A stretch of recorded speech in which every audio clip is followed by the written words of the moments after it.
My topic is humility of architecture as a means to good architecture. It's a description of my personal journey as an architect. I think having been in the practice now for so long, I don't have to aspire forward to what I want to achieve, but I can look back at what I've done and I can link up all the dots and make a picture. So, one thing is very important. Architecture, we have to be humble. In a state of humility, we get to see a lot of things. We get to learn a lot of things. In a state of humility, we speak softly and we listen. But when you're deaf like me now, you listen, you can't hear things, so it doesn't make any difference. Okay? So, I think that's what is life. So, my Malaysian Institute last month decided to award me the gold medal of the Institute for this year. They don't offer it every year, but every so often they do. In fact, I was quite reluctant to receive it because I told them, I said, if you wanted to give me my gold award, you have given it to me 30 years ago, when it would have helped me get more jobs. I said, at this time, I don't need any more jobs. I'm ready where I am, you know, and you will honor me. No, it's a bit silly, but never mind. I've never had good relationship with my institute because I always tell them where they are going wrong. See, people don't like you to tell them that they are wrong. So you must always say, yes, sir, you're right. Yes, very nice. Oh, so nice. Who farted? Right? Now, my whole life has been just about knowledge acquisition. I think knowledge acquisition is very important. A lot of us don't think about it. It's very important. All you young parents, start telling your children about knowledge acquisition.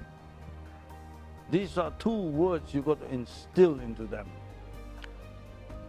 I have an 11-year-old son, and I've instilled this concept of life into him ever since he was 7. Knowledge acquisition. You may not know it, but eventually it becomes useful. With knowledge acquisition, it means you just have to be inquisitive. You want to know why, where, how, what, all sorts of things. You become a pain in the ass. People don't like you because you're asking too many questions. And some of these questions get them upset because it's too close to the truth. And the truth hurts. And that's what life's about. So, as a good designer, you must always explore. Where can you learn? Who can you learn from? What can you learn from? Never assume, oh, I've been an architect 12 years, I graduated 12 years ago. I know everything. You don't know anything. So, my friend, start with knowledge acquisition and enter into a state of humility. Right? Now, my parents sent me off to Australia when I was 15. My mother took me from Penang down to Singapore, put me on a ship, and he said, go and study. And that was it. You know, in those days, we don't have handphones, no telephone. You know, from Malaysia, Singapore, we cannot make phone calls to Australia because the undersea cable, what's that cable called, underwater cable, had not yet been laid. So, you know, you're like going to the moon. That was what it was, but never mind. So I was there. So I studied in Australia for 13 years, and so that was the first stage of my globalization. Went off to Australia on the ship, Iberia. You know, these are all pictures from the ship in those days, you know, very old-fashioned, but That's it. So, and I went to Sydney Harbour Bridge. These are all the different scenes. You know, they even have lovely menus for their dining every night. And I went to this school, Oak Hill College, outside Sydney. And this man here, he's a De La Salle Christian brother. He had a very big impact on my life. He used to tell us, whenever you're faced with a challenge, you must get into a state of battle. That means you tell yourself, I'm going to kill this exam paper, or whatever task it is. That means you must have the killer instinct. Well, it's great. In Australia, you do that, you see, because in Australia, there are lots of wild things, you know. But when you come back to Malaysia, you develop that killer instinct, people disliked you. So, you see, this is a contradiction of culture. That's the story of my life. Then I went to university, and so the guy who had a lot of impact on me is this guy, Bruce Ricard. Bruce studied architecture in Australia, then he went on to somewhere in the States, and he studied under Frank Lloyd Wright. And this was the type of architecture he was creating in Sydney. Very Frank Lloyd Wright, very horizontal, everything in with the environment, in with nature, and so forth. Well, I felt very comfortable with Frank Lloyd Wright's work because he was the only Western architect whose work had any semblance or connectivity to the Asian culture.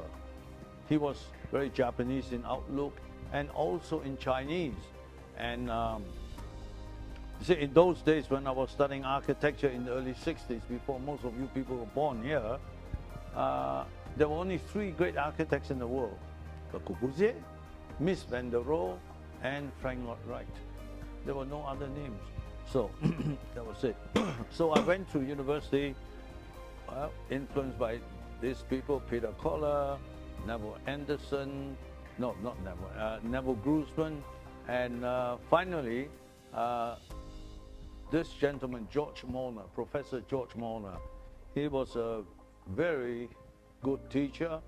In fact, his approach to design is something which I have adopted, and I've used it consistently throughout my career, and it has proved to be very successful.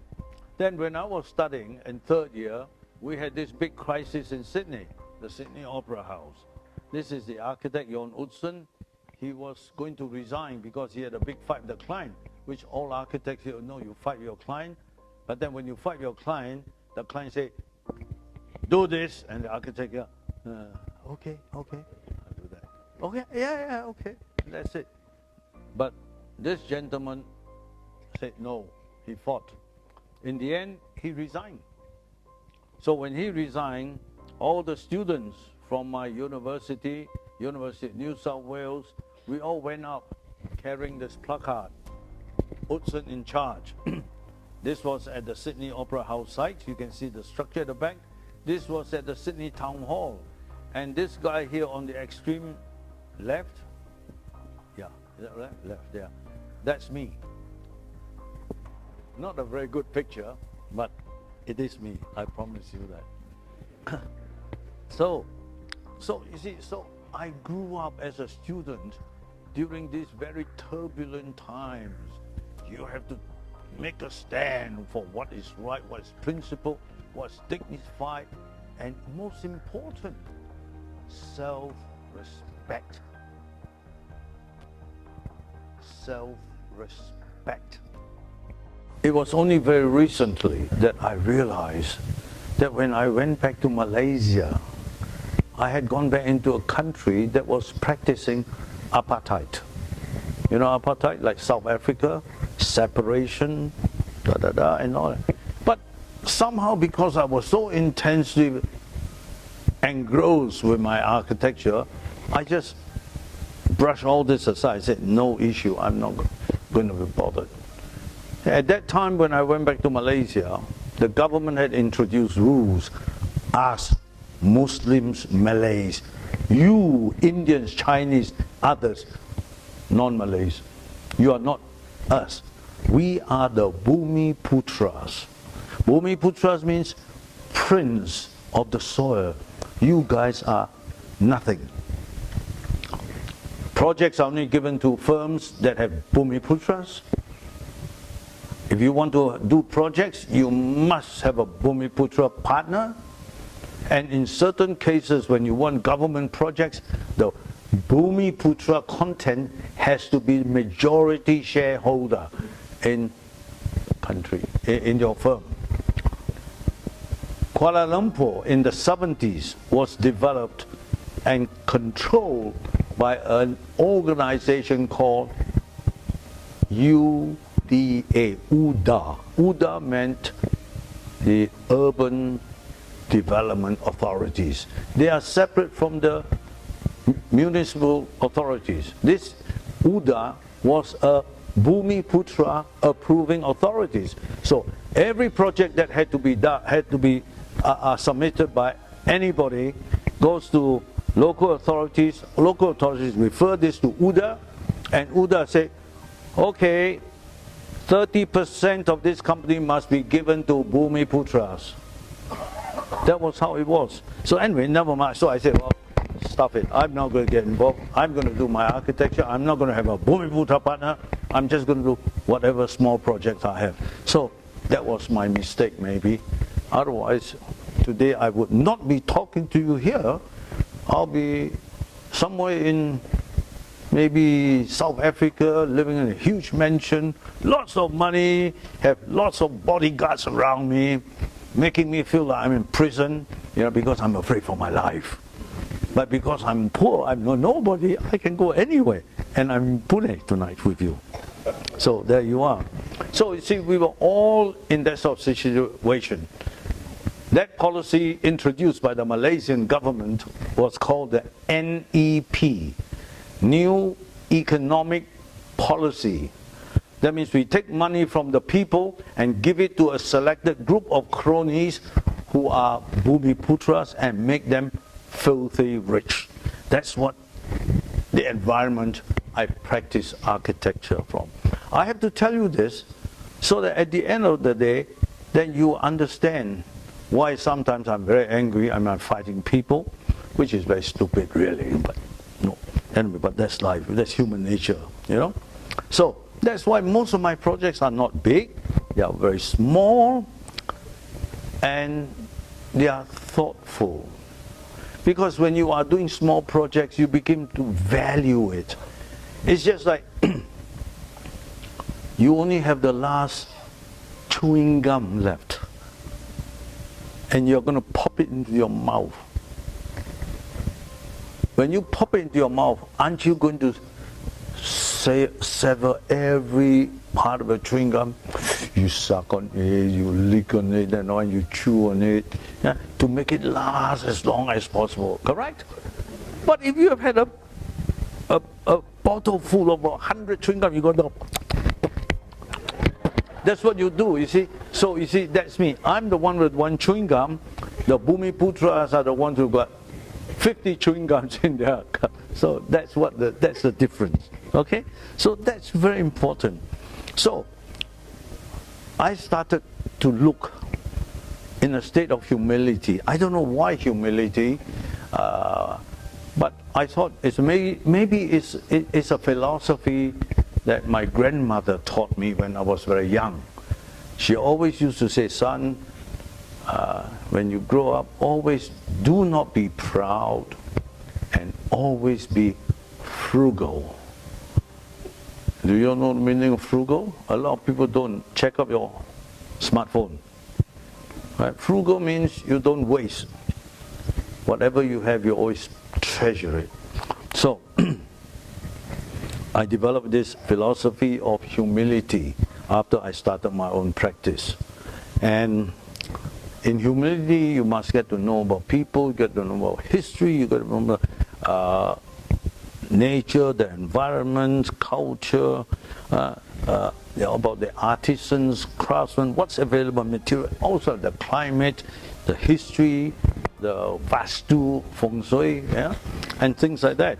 So, After you've understood all these things in a state of humility, you should then meditate and become very insightful in every one of these issues.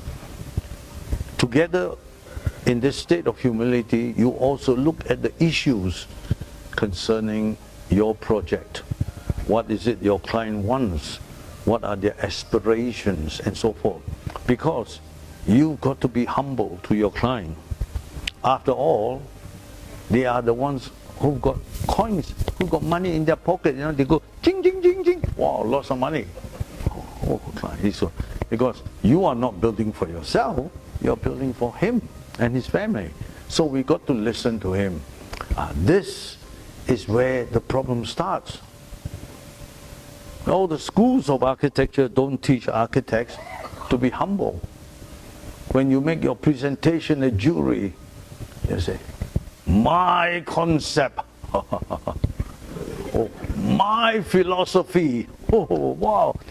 You talk like this to your client, you say, excuse me, young man, you building this place for yourself? Or you building this for me? So there you go. Okay? Then, after you've understood everything in the state of humility, then what do? Go into action. So what's the action? The action is the Tai Chi of architecture. So you have analyzed everything, you know the issues, you know what the problems are, you know what the costing, you know everything. Then you have to look at the site, you understand the site and all that, so you go into Tai Chi. Tai Chi is solving the problem by using your opponent's energy, not your own. Of course, you use a little bit of your finger energy, you know what I mean? Don't have to go all like that. You see, in architecture, to come up with a solution, you should not engage in sumo wrestling like those two Japanese guys. You see, they take off all their clothes with literally nothing on, right? And then what do? They crouch in front of each other, face to face, and you know, with real ugly expression, you know, and then the guy says, and they both come together, huge big bullfrogs, and they smash each other, you know, and they are gone case. That's not Tai Chi. That's head-on collision. So in Tai Chi, you are like the rodeo cowboy who is faced with the wild horse charging at him, and he's looking at it, his eyes are, you know, open and watching, and his body is muscle all into place. Then as the horse comes nearby towards him, he sidesteps, he grabs the mane of the horse and he jumps onto the horse, and he lets the horse throw him about everywhere and all that for about 20 minutes. Then the horse gets tired, right? You've seen that, correct? Then what does the cowboy do? He takes the horse up the hill, up the mountain, and by the side of a river, he gets off. Then he takes his packet of Marlboro from his cigarette and have a smoke. Famous advertisement, right? Okay. So that's the Tai Chi of architecture. Now, whilst practicing all this, we also discovered that there are certain traits which are very, very strong, very particular to the tropics. And we've come up with 12 mantras, which we call the rights of the tropics. Okay? So there are lots of things we talk about: colors, the sound, smells, processional route, the visual experience, the symbiotic relationship between man-made elements and nature, the structure of nature to be stylized and framed within an organic and geometric expression, mysticism or transparency, layering of forms. So there are lots of things. We will have to organize another lecture just to go through that. But we have identified and we use that in every one of our projects. So you believe me, please. Now, we talk about architecture.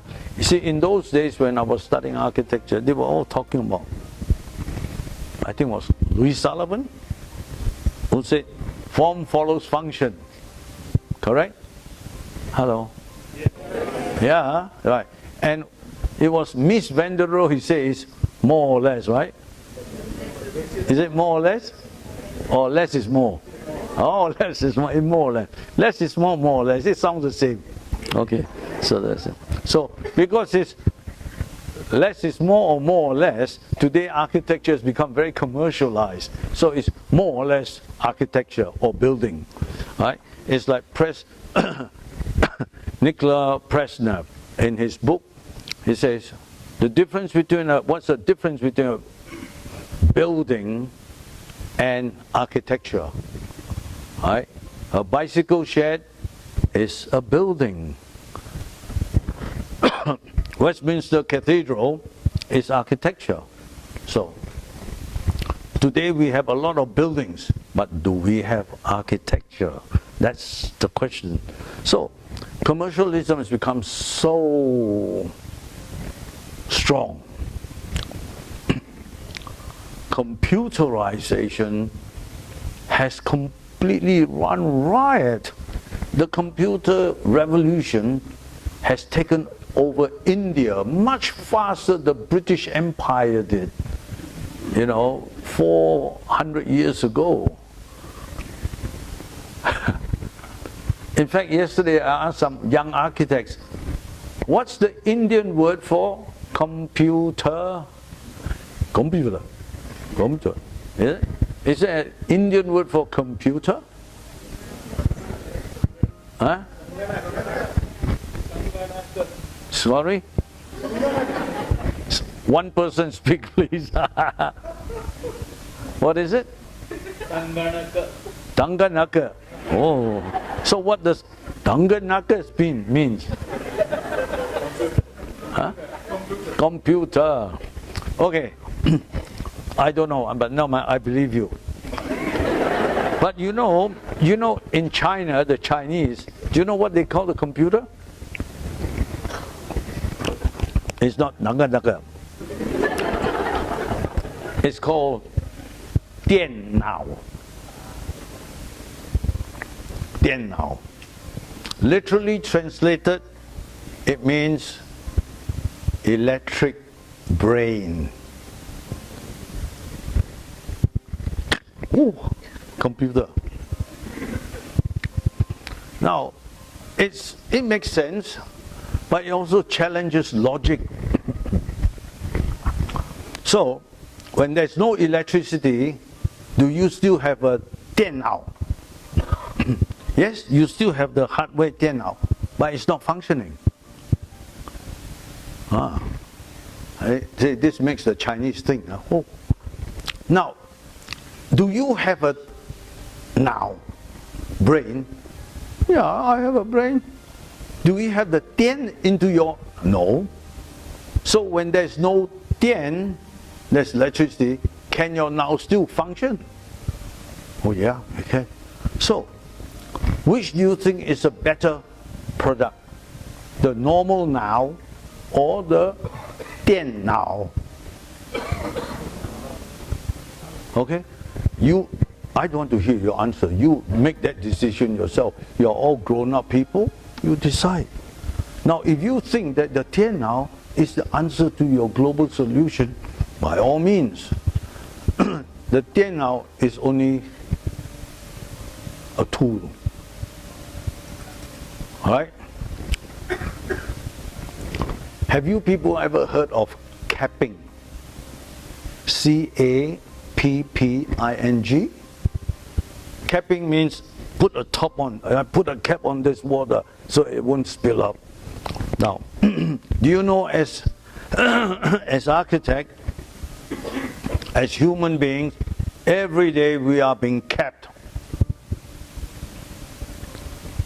Designers are intellectually being capped. Every student who have been trained to be creative are all kept. How are you kept? You are kept by the software that you use. True? You don't agree. Do you agree? Oh, okay, you all don't know, that's okay. So, shall I stop talking about this? Oh, it's very scary. You are only as good a designer, a thinker, as your program allows you to. Right? Yeah, so there you are. So, how are you going to think like that, out of here, out of there, everywhere? Because you are kept frozen, stiff. And this applies to everything. Oh, you know, I'm getting very hot talking about this topic. You know, you see, based on this, I've always challenged my students, and I say to them, what is your intellectual capacity? Is your intellectual capacity flying all over space? You know, nothing is a limit. You can think of this, you can think of this, you can design this, you can design it, fantasize, organize, right? There's another word, organ, something I don't know, cannot pronounce it, so I won't say it. Yeah, okay. So, but you are not allowing that to happen. You are capping yourself. And this is why I created this phrase, the invisible intellectual ceiling. Invisible intellectual ceiling. That means your intellect has got this invisible ceiling that stops your brain from thinking beyond it. So if you are an undergraduate student who have graduated that degree becomes your invisible intellectual ceiling.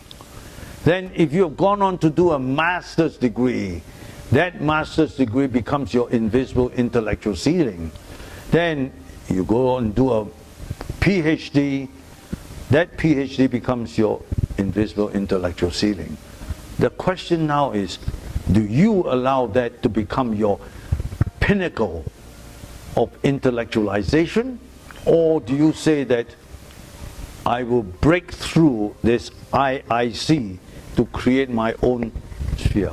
And you keep on breaking it up. But a lot of people don't.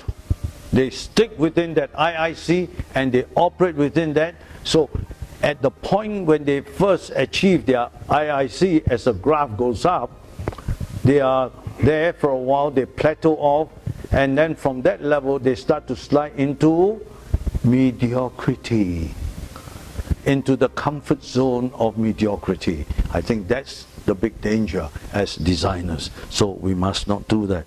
So in my career, I make sure that every time I do a project, I try to break through this IIC. So what I'm going to show you some of the projects I've done, how and where I've challenged and broken through the IIC. And I'm only showing this because I've done this work and I will share it with you, right? Now, sharing is something which a lot of people don't really know about, and a lot of people also don't want to share. I know this because as I'm a Malaysian of Chinese descent, not Bumiputra, the Chinese culture is such, you know, like they have this Kung Fu master. He knows 239 steps. Then he would teach his pupils 237 steps. He'll keep 2 steps back for himself, his secret weapon. So if he fight with his pupil, he got this 2 extra steps, he goes, chuk chuk, boom, he kills the guy. Right? That's Chinese philosophy. So they always do it. So I remember many years ago when I was still a young man, young architect, my wife said, don't you go and share your ideas, you know, with all these young architects, because then they all become better than you. I said, you know, don't worry. As far as I'm concerned, if I can share my ideas with these guys, I'm already 25 steps ahead of them. So I have a lot of steps. So that's been my philosophy, and so you must always be moving and not worried, you know, let them come, just smell my fat, I don't care, you know, that sort of thing. Huh? Okay? Now, this is my first ever design after I came back to Kuala Lumpur. After my globalization. You see, globalization, first stage is you go overseas, you learn, acquire knowledge. Then the second stage of globalization is you come home and apply what you've learned. Hopefully, you apply the principle, but not bring everything back, you know what I mean? You want to go there, learn how they cook, the technique, what they put in, how they heat the oil up, what temperature and all that. You want to bring the cow, the beef, the chicken, all sorts of things, the vegetable from home. Well, nonsense. You want to come back and cook what is available here, but with the technique you've learned. So that's it. So this first project of mine is a house in Kuala Lumpur. You can see very influenced by the Sydney School. This is the site. That street is here. This is very low. This is quite high. The land was sloping this way. Okay. The first thing I did is I didn't want to. You don't mind if I sit down? When you have a site like this, the first thing most people do is they send in a bulldozer, they'll flatten the site so they're same level as here, right? Then you build retaining wall here, and that side. This side, you have to put retaining wall because the land here is very low. So, you know, because it goes right. So you have to build retaining and fill up here, cut here, fill here, and make it flat. Stupid, but never mind. So I laid this whole thing up in such a way that not a single scoop of earth was taken away out of this site. We either we had to cut this part because this had to be flat and this side was sloping. So from what we cut here, we fill over here, and also this part where the garage was. But then, having cut everything, not enough to fill up this. So this side had a problem. We had a slope. So we have to solve that problem, but never mind, that's another issue. So now you come in here, that's the door entrance, right? Door entrance here, you come in. This is the arrival lobby. This is a garage, you enter. The layout is very Australian design. So you go up the stair to the living room, and off the living room is the guest room with the attached bathroom, and it opens up into the garden. You know, nice enclosed garden in the front. Then from here you go up half a level to the dining room here. This is the kitchen and back of house. This is all back of house, and this is a family room. Then here you got the family room. This is a study. 2 bedrooms for the children. It's a long corridor. Again, very Australian, you know. And then from here you go up half a level. The master bedroom is over here. Okay, so there you are. A very simple plan. Now the construction was using brick cavity walls. Right? Now this picture here is standing here looking at the house. This is a living room. The master bedroom is up there, the master bathroom. This view here is here looking at the stair. The flight on the left is going up from the living room to the back of house, and then this is going out to the master bedroom. Master bedroom is over there. Then this picture here is standing here looking along this corridor. You can see this corridor with a steep roof and a row of clerestory windows all along here. Right? That gives this place a lot of light. And this picture here is looking here at this yard with this overhanging roof and so forth. Then this picture is standing up here looking back this way to this covered area, which is just outside the family room, and they use it for a lot of activities. So you can see all now. And now, standing outside here, the house is 3 stories high. But when you get over here, which is here, it's only single story with the top being the master bedroom. So that was how we create this balance of the site constraint. So you see, this is the first principle. You respect the site. You maximize whatever that is, and so you build it. Although the planning was very influenced by the Sydney School, but the thinking was already developing. You know, you develop your own thinking. Okay. Now, at that point in time, there were a lot of these terrace houses being built. Right? These terrace houses were always 2 stories, 2 levels. They'll just have this 2 level. You come in the driveway, go straight into the living room, kitchen, blah, blah, blah, and all that, and then you go upstairs, there'll be the 3 bedrooms, and that's it. So, when I look at all these things, I said, you know, really it's very, very small. And I said, now what is wrong if I were to move the ground floor up onto the first floor and create this huge open space below, just like the traditional vernacular houses or house on stilt? I said, that would be fantastic, isn't it? Then you got this shaded area, so when it's hot, children can play there. When it's raining, children can play there. When it's raining, you can hang your clothes there to dry. You know, you do so many things. So, how much more would it cost? Hardly anything. Because all you're doing is, you're just paying for the cost of the brickwork, just up there, and you gain so much space.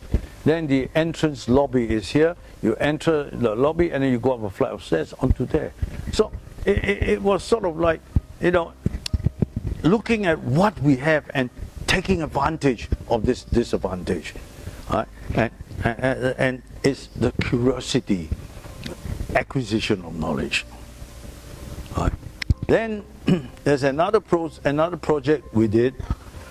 It was in a rubber estate. It was a hill that came up like that, right? And the wind sort of blows both sides.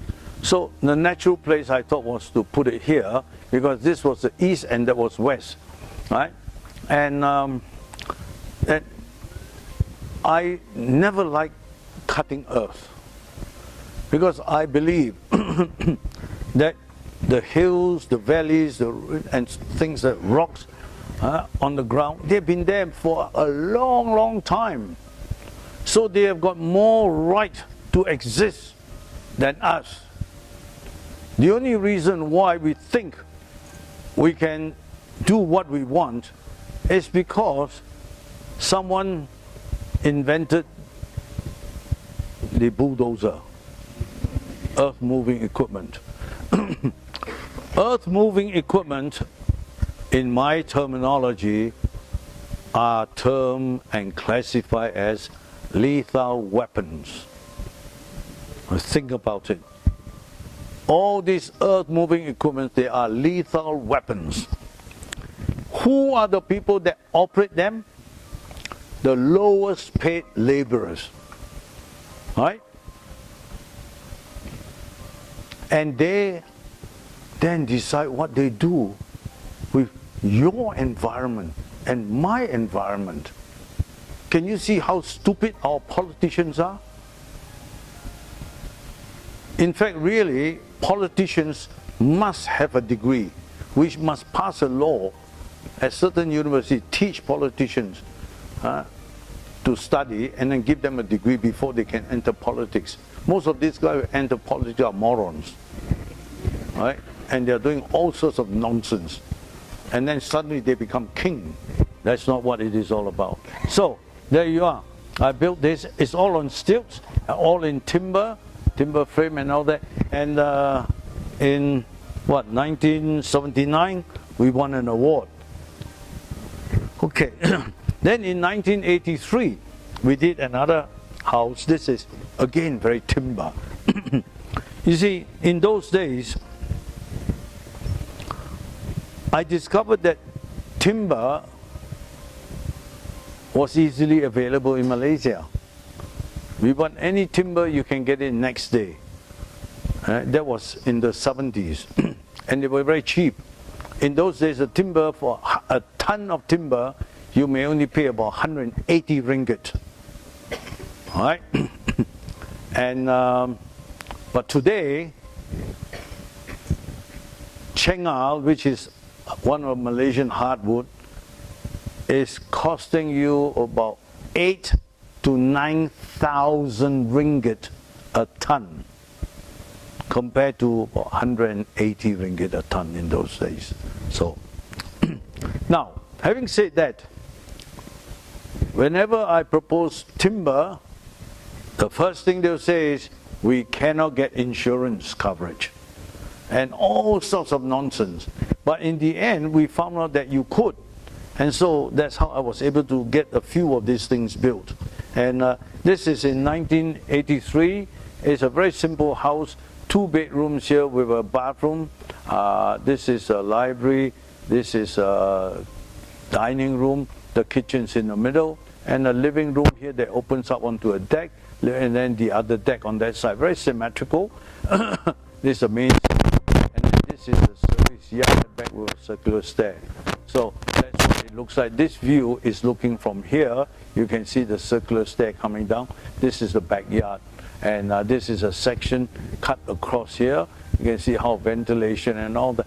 So the embodiment of the tropical elements becomes so much part and parcel of our design. And it gives us a lot of opportunity to start to use it in different direction. Because these are the sort of typology you don't get in the Western architecture. And we have to come up with our own Asian architectural vocabulary. You don't want to look at the Bauhaus design. Bauhaus is now almost 100 years old. Since inception, 23. All right, we are now 2019, only about 5 years short of Bauhaus centenary, and yet Asian architects are still following all the whims and fancies, theories developed by the Bauhaus. And if you pause for a moment and think, the thinking, teaching of the Western style of architecture has become so incestuous. You know what incestuous means? Hello? Yeah, okay. So it's the same thing. So after a few generations of this incestuous behavior, you get all Mongoloids, right? So does that explain why Asian architecture is very often Mongoloid-like? It's because of this thing. You just don't understand the whole principle, right? So you have a look now. You see, so even in those days, I started to express my structures. Now, architects do not like to talk about structures. Why? Because they don't understand structures.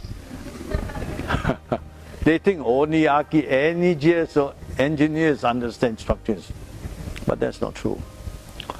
Do you know, a lot of good architecture had evolved from good structures. And we try to recognize. So you can see there how we have used our structure to express itself to become decorative elements in the interior. Very simple, but expressive, meaningful. It shows you how the structural strength are spread, and it becomes a decoration.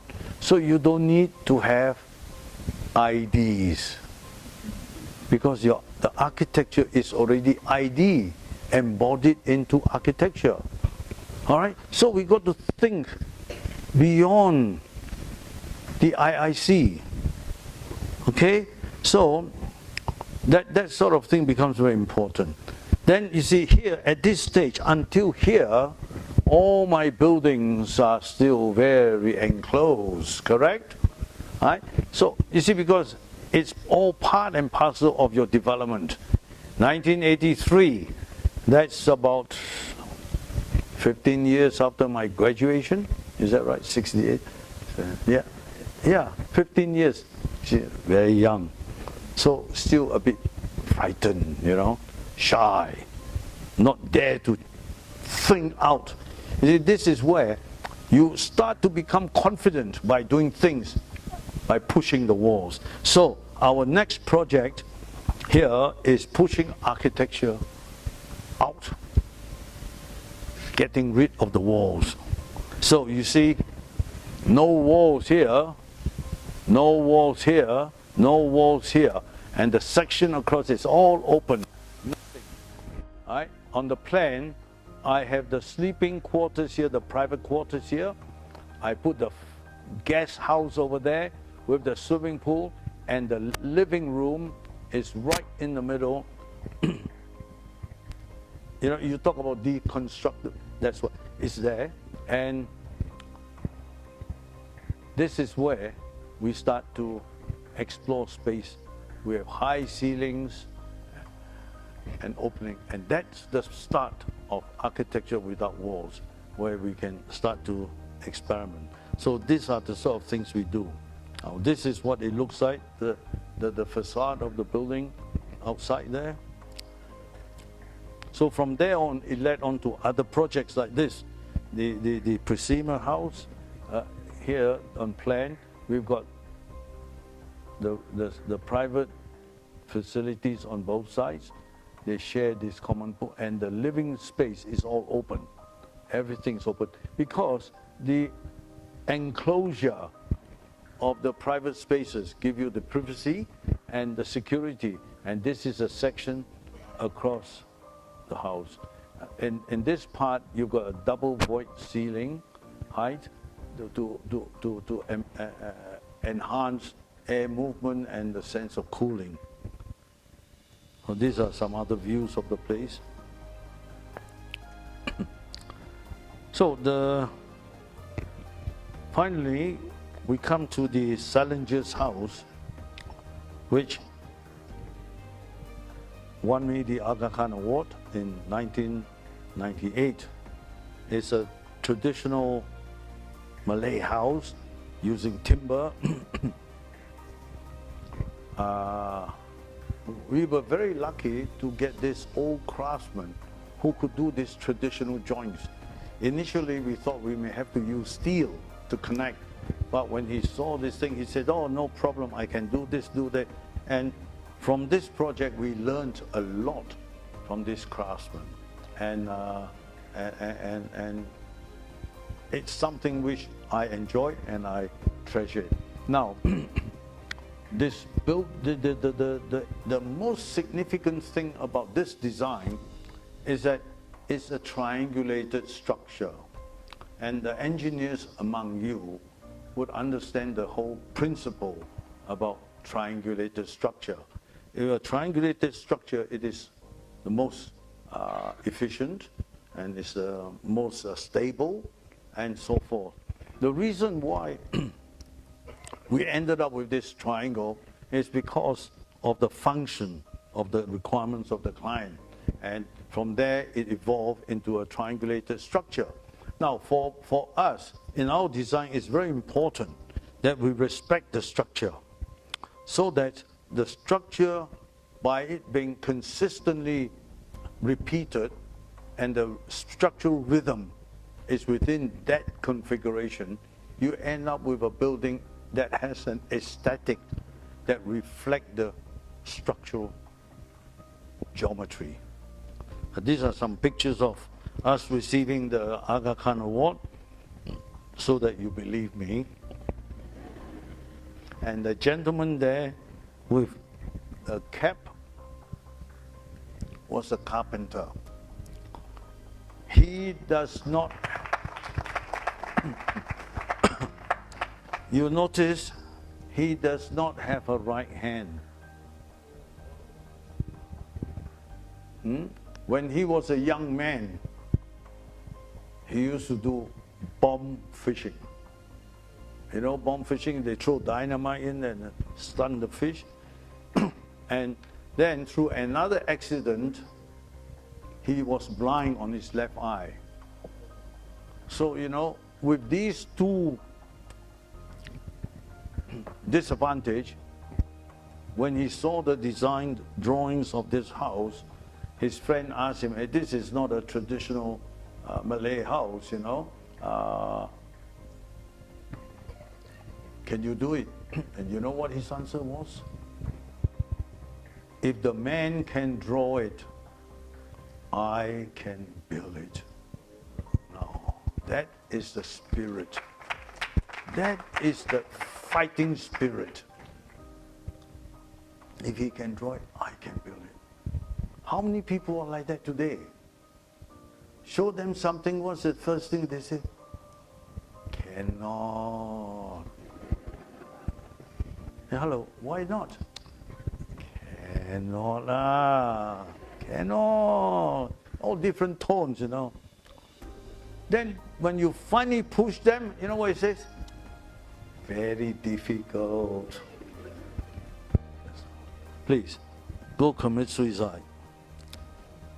So these are some images, just to show you how this whole triangular geometry, the columns are all triangulated. The engineers among you would appreciate this. Oh, by the way, am I talking too long? Please tell me when to stop, okay? So that's the thing. And then the next thing, you see here, all the structures is triangulated. Everything is triangulated. There's not a single beam or column in the house is out of rhythm. And that's very important, right? It's just that in a human body, all our joints are connected. You cannot have this arm sticking out from sticking out from a canyon. It has to be from there. So this is why whenever we design building, we must know how the structure works. You know, there are some architects, very famous architects, that takes a piece of paper, he goes, throws them, oh, that's the design of my new gallery.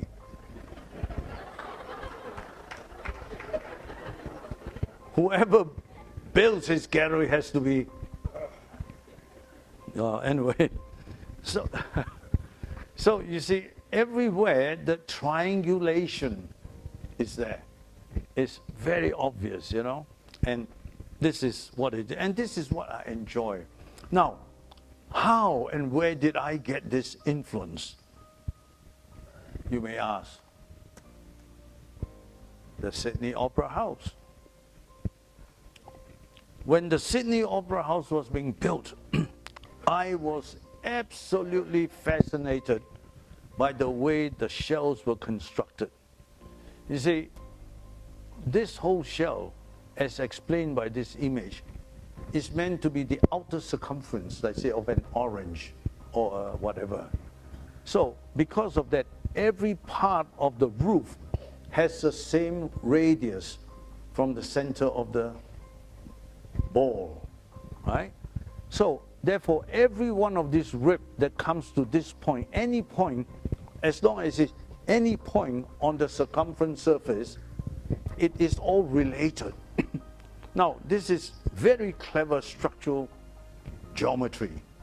And that was how the Sydney Opera House structure was conceived in the end by Don Utzon. And you can see here that, you see, every one of these pieces were all precast with the same radius, the same sections and what have you. Right? So from here it gets down, the ribs are the same, and you can see how it's all manipulated.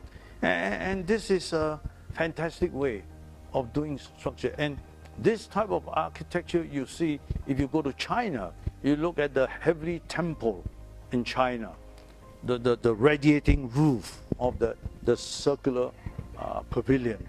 It's the same principle. So you look at here, right? You see how all these ribs are constructed, right?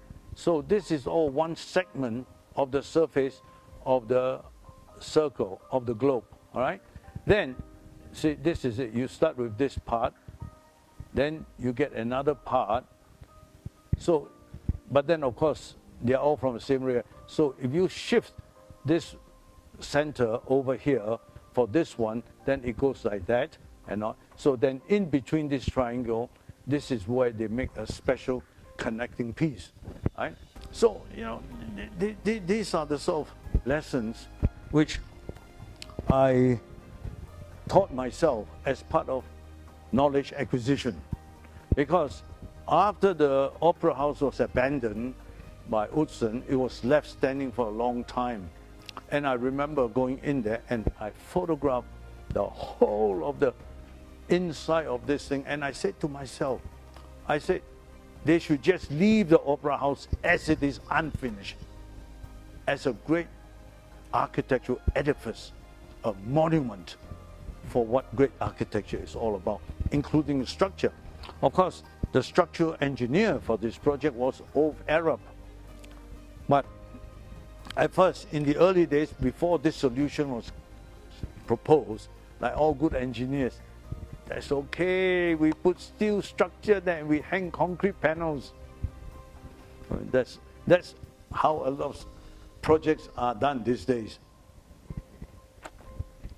They put steel structures up there and they just hang the precast panels to make it look like that. Okay, so now this is another stage. This is a very difficult project on a slope. As you can see, from the bottom of the site to the top measures 200 feet. From the top down to the bottom is 100 feet. So you got 1 to 2, and a very steep site. And so nothing, hardly anything is cut. Everything is all above ground, and that's why you can see a lot of stilts here. And the rooms are all open up. And I have these circular windows in front at the living room. Because it's on a hill, suddenly you get this big windstorm and you get a lot of rain coming in. So we thought if we develop this circular windows, then when the wind comes, it's okay. The window is still there to protect the water coming in, but still allow the breeze to come in. So this is taking another step further. Then in the 2010, we did this cafe in Penang. It's also on a very steep slope. We've got 1, 2, 3 levels. So that we want to put it there so that people at the top can enjoy the view and this whole thing up on the slope and so forth. Now, in this case, we had to take the lead to make the decision on the structure because the engineers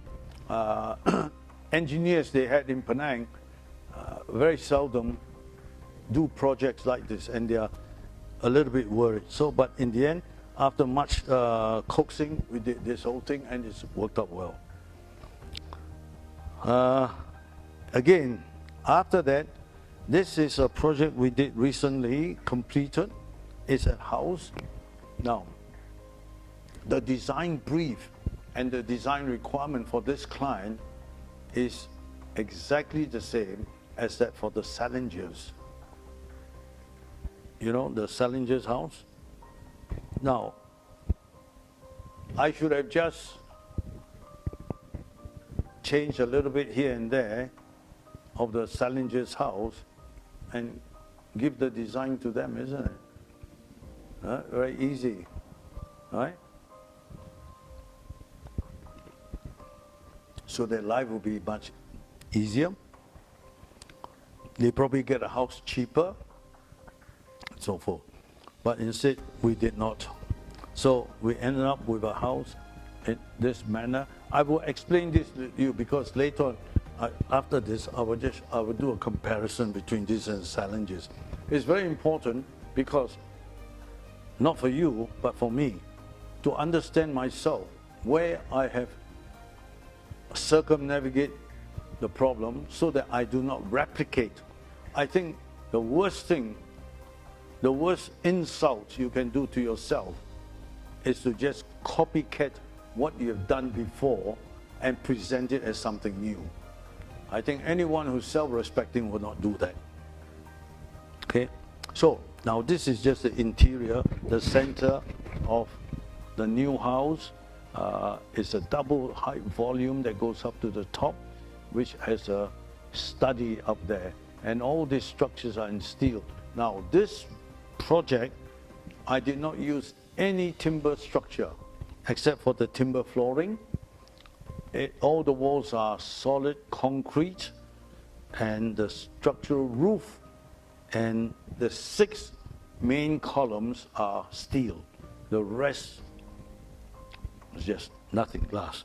Okay, so here we are, and this is one of the things that we try to do in this project is to create a room, and every room does not have a corner, which means we only have walls, but when you come to the end, it explodes up to the views. Okay, now this is a comparison between the Challenges and the Tan's house. I think there's a difference of 20 years. Now, you see, the Challenger's house is one triangle, another triangle here. So essentially it's a 3-pronged development. So the utilities are, this is the living room, this is a guest room, dining, kitchen, services, and this is a central circulation. And then from here, between the living and the dining, this is where you arrive when you come up the stairs. You come straight out onto the deck. Then from here, this level, you go up 1 floor to the master bedroom. Very simple. This is exactly what they wanted. But then, you know, you end up having to fight yourself. This is like fighting a nightmare. You keep thinking of this, but you must have that. Anyway, the final circulation is, we decide that we are not going to have this central circulation. So what we did is, this is the street you come in. You come into the house. This is a entrance hall.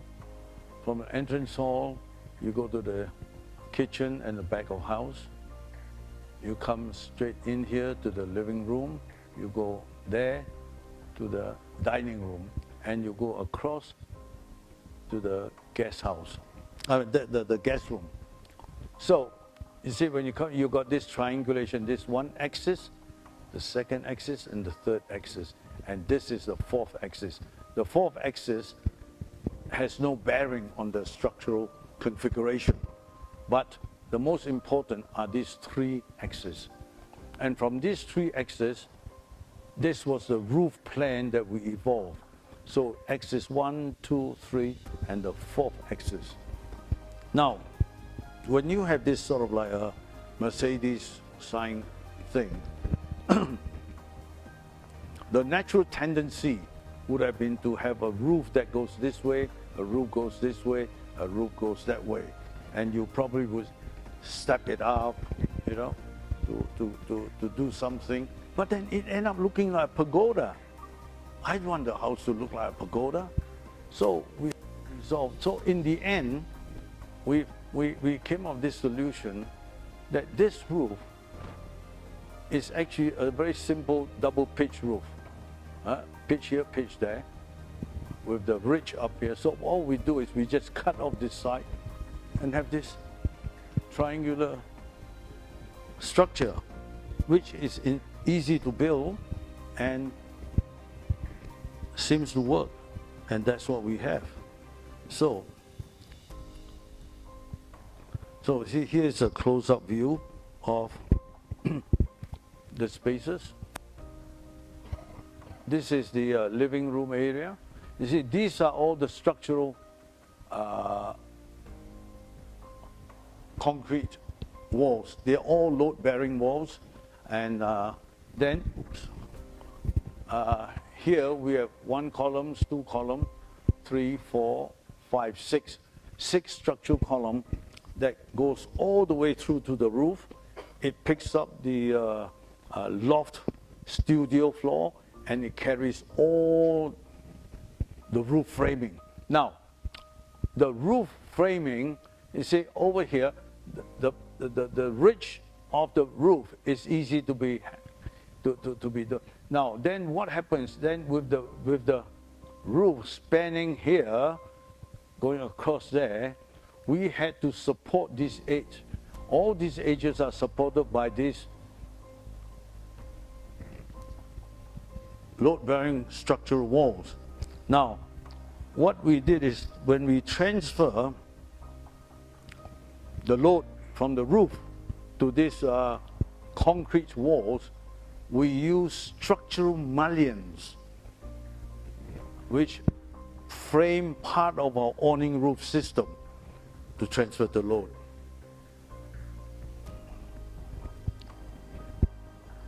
See, you see here, see these are all the vertical mullions that comes down, so and so forth. And that's how the load, and that creates the stability.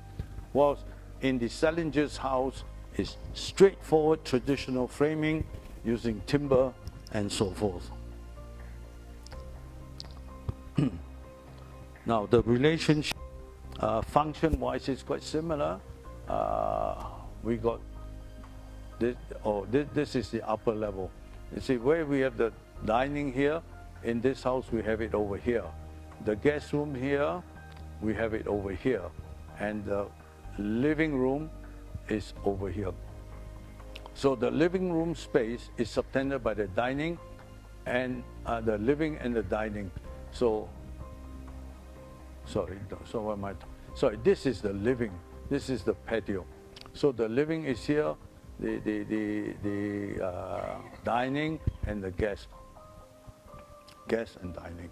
So the relationship is kind of similar, but slightly altered in order to facilitate this. So this is also the plan. So there are certain elements between the two, you could almost say are similar. So the triangle, because this is also triangular based in some of its configuration, the structural system, and this was also the same thing, as you can see in the triangulation up there. And so it worked out quite well, and we are quite happy with the solution. So you compare the structural framing for the flooring of the loft above and the structural framing in wood for the Salinger's house. So there is similarity, but yet there is adequate variation.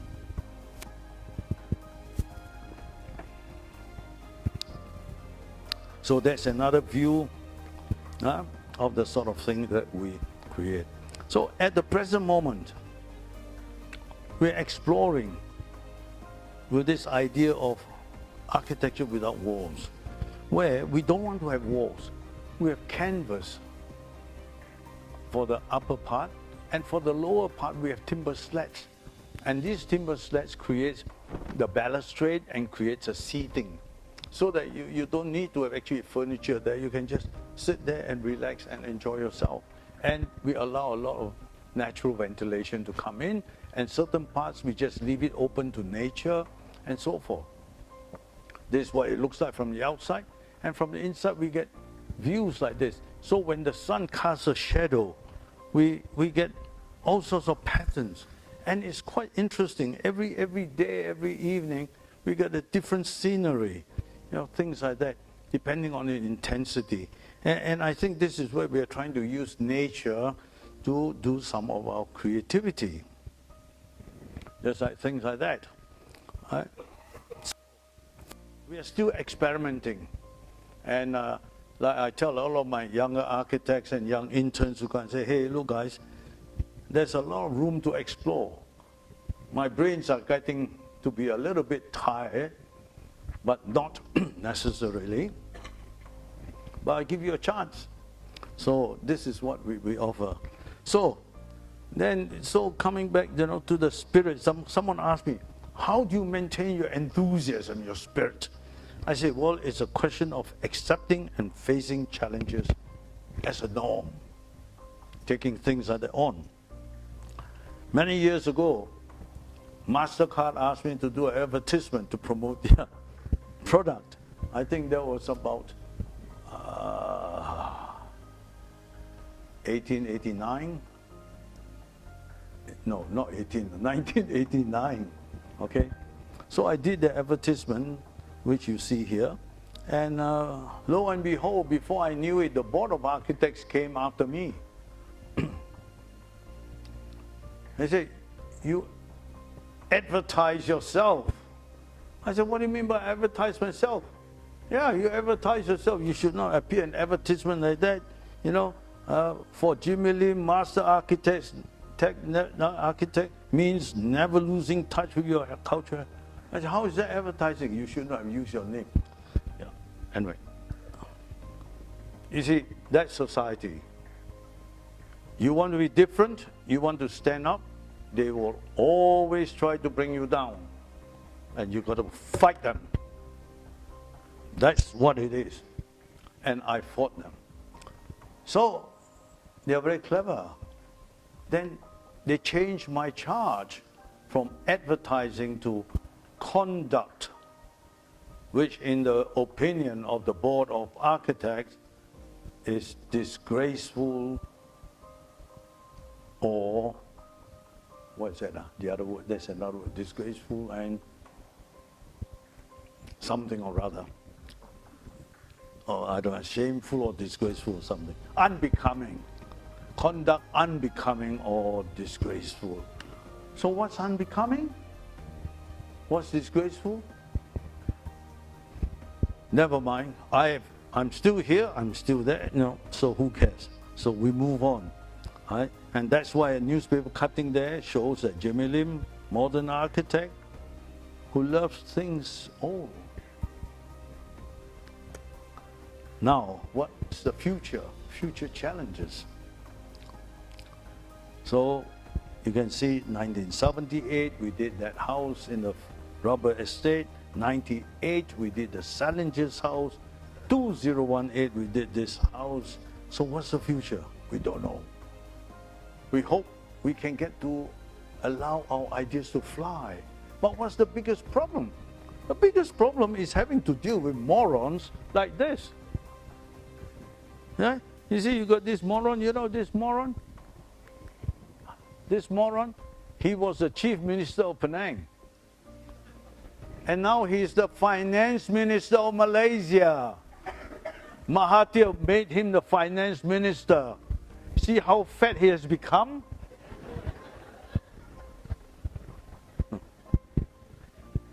He was chopping the trees, he was chopping the hills, he was allowing developers to demolish heritage houses and what have you in a UNESCO World Heritage Site. So I form an NGO. We call ourselves Penang Citizens Chant Group, C-H-A-N-T, Chant Group. So a lot of people in Penang say, hey, wow, you people become very religious, huh? I said, why religious? You chant. I said, what, you want me to call ourselves action group? Huh? Protest group? Oh, come on, forget it.